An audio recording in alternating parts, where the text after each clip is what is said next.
Hello friends, welcome to WBSSC group C 50 English mock test series, যেখানে প্রতিটি প্রশ্ন WBSSC latest syllabus প্যাটার্নকে লক্ষ্য রেখে তৈরি।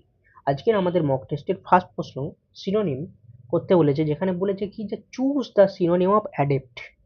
এই অ্যাডেপ্ট কথার অর্থ হলো যে সুদক্ষ, বা আমরা বলতে পারি যে স্কিল্ড, বা আমরা বলতে পারি বাংলাতে কি যে পারদর্শী ব্যক্তি। যে ব্যক্তি অত্যন্ত পারদর্শী বা স্কিল্ড হয়ে থাকে, দক্ষ হয়ে থাকে, তাকে বলা হয় অ্যাডেপ্ট পারসন। তো অ্যাডেপ্ট মানে হচ্ছে পারদর্শী বা স্কিল্ড। তো অপশন এ হচ্ছে ক্লামসি। ক্লামসি কথাটার অর্থ হলো যিনি বিচক্ষণী নয়, মানে স্কিল্ড নয়। ওকে, নট স্কিল্ড। তো এটা কিন্তু অ্যান্টোনিম হয়ে গেল। তাহলে অপশন বি স্কিল্ড এখানে হবে অ্যান্সার। অপশন সি দেখো লেজি। লেজি মানে যে অত্যন্ত কুঁড়ে টাইপের হয়ে থাকে, অলস টাইপের হয়ে থাকে, তাকে বলা হয় লেজি। আর অপশন ডি হচ্ছে নার্ভাস। নার্ভাস মানে যে ব্যক্তি হচ্ছে তোমার একটু ঘাবড়ে যায়, এরকম ব্যক্তি সব কিছু করতে পারে না, একটু নার্ভাসনেস থাকে, তাকে বলা হয় নার্ভাস। ওকে, তো অপশন বি স্কিল ছিল এখানে সঠিক উত্তর। Next antonym. অ্যান্টোনিম কি বলেছে? Choose the antonym of hostile. আচ্ছা, হস্টাইল কথার অর্থ কি? হস্টাইল কথার অর্থ হচ্ছে যে ব্যক্তি তোমার ফ্রেন্ডলি নয়। ঠিক আছে, যে ব্যক্তি নট ফ্রেন্ডলি হয়ে থাকে তাকে বলা হয় হস্টাইল।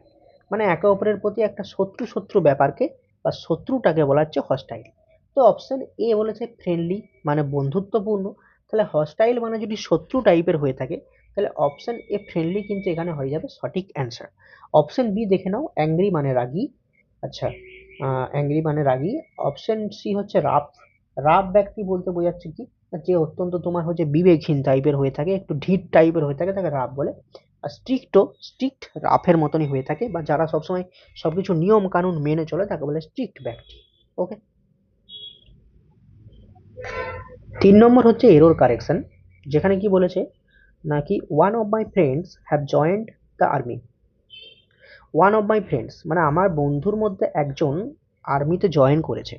তাহলে এখানে বন্ধুদের মধ্যে যখন একজনকে বোঝাচ্ছে, তাহলে তো একজন ওয়ান বোঝাচ্ছে, তাহলে ওয়ানকে বোঝাচ্ছে, তাহলে ওয়ান হচ্ছে তোমার কি একজন। তাই এরপরে অবশ্যই তোমার হচ্ছে ভার্বটা হবে সিঙ্গুলার। তাই অপশন সি তে তোমার ভুল ছিল। হুম, এটা ভুল করে বোল্ড হয়ে গেছে। আচ্ছা, নেক্সট দেখো, he is good the solving puzzles. এখানে গুডের পরে অবশ্যই অ্যাট তোমার ফিক্সড প্রিপোজিশন বসে, তাই এখানে আর কিছু বলার নেই। গুড অ্যাট মানে হচ্ছে দক্ষ, মানে সে পাজলসকে সলভ করতে অত্যন্ত দক্ষ বা পারদর্শী বোঝায়। তো সেই ক্ষেত্রে গুডের পরে অ্যাট প্রিপোজিশন বসে, তাই অপশন এ হবে এখানে কারেক্ট। 5 নম্বর, C is fond dash chocolates, মানে সে চকলেটকে খুব ভালোবাসে। তো ফন্ডের পরে একটা অ্যাপ্রোপ্রিয়েট প্রিপোজিশন বসে, সেটা হচ্ছে অফ, ফন্ড অফ, তাই অপশন সি হবে এখানে কারেক্ট। নেক্সট, একটা ভয়েস চেঞ্জ করতে বলেছে কি না, they will complete the work soon. তো আমি এটাকে ভয়েস চেঞ্জ কি করে করব? দেখো, দেই হচ্ছে সাবজেক্ট, উইল কমপ্লিট এখানে ভার্ব, এবং দ্য ওয়ার্ক এটা হচ্ছে অবজেক্ট। তাহলে the work, okay, the work will থাকলে বি দিতে হয়, এবং এরপরে কমপ্লিট ভার্বটার পাস্ট পারফেক্ট টেন্স মানে পাস্ট পারফেক্ট ফর্ম করতে হবে, তাই কমপ্লিট ঠিক করবো completed. The work will be completed by them. এবার শুন, হুম, আর যদি আমি বাই দেমটা নাও দিই, যদি লিখতাম the work will be completed seen, তাহলে শুন, তাহলেও কিন্তু তোমার ভয়েস চেঞ্জটা হয়ে যেত। ওকে, তো এখানে দেখো অপশন এ দেওয়া আছে। অপশন বি তে কি আছে, দ্য ওয়ার্ক ইজ, না না না, এখানে উইল আছে, তাহলে ইজ ছিল ভুল। The work has been, will ছিল, হ্যাজ বিন কোথা থেকে এলো? আর দ্য ওয়ার্ক ওয়াজ, এখানে উইল ছিল, ওয়াজ কোথা থেকে এলো? ভয়েস চেঞ্জে তোমার টেন্সের পরিবর্তন হয় না, যে টেন্সে দেওয়া থাকে সেই টেন্সেই কিন্তু করতে হয়, কিন্তু ন্যারেশন চেঞ্জে তোমার টেন্সের পরিবর্তন হয়। আচ্ছা, নেক্সট 7 নম্বর স্পেলিং টেস্ট। মেনটেনেন্স মানে যাকে বলা হয় রক্ষণাবেক্ষণ, তার স্পেলিং হচ্ছে MEINTENANCE। এর মানে হলো রক্ষণাবেক্ষণ করা। ওকে, নেক্সট সেন্টেন্স স্ট্রাকচার থেকে প্রশ্ন কি he is too weak that he can not work. আচ্ছা, এটা দেখো, simple sentence, he is too weak to work, এটা হচ্ছে সিম্পল সেন্টেন্স, মানে সে এতটাই দুর্বল যে সে হাঁটতে পারে না। বাট এটাকে যখন আমি কমপ্লেক্স সেন্টেন্স করি, তখন আমি কিরকম করি, যে he is so weak that he can not walk. এবার এটা যদি পাস্ট ফর্মে থাকতো তাহলে he was so weak that he could not walk, ঠিক আছে। তাহলে যখন টু টু দিয়ে হয় তার মানে হচ্ছে, এটার মানে হচ্ছে সে এত দুর্বল যে সে হাঁটতে পারছে না, বাট এটাকে যখন আমি কমপ্লেক্স করি তখন সো দ্যাট দিয়ে করতে হয়। He is so weak that he can not walk. দেখো কি হচ্ছে, এখানে বলেছে he is too weak that, না টু এর পরে টু বসতো, তাহলে অপশন এ ভুল। She is so weak that he can not walk, এটা ঠিক আছে। অপশন সিটা কোথায় ভুল ছিল দেখো, ইজ ভেরি উইক, না না না, এখানে সো উইক হবে, তাই অপশন সি এখানে ভুল আছে।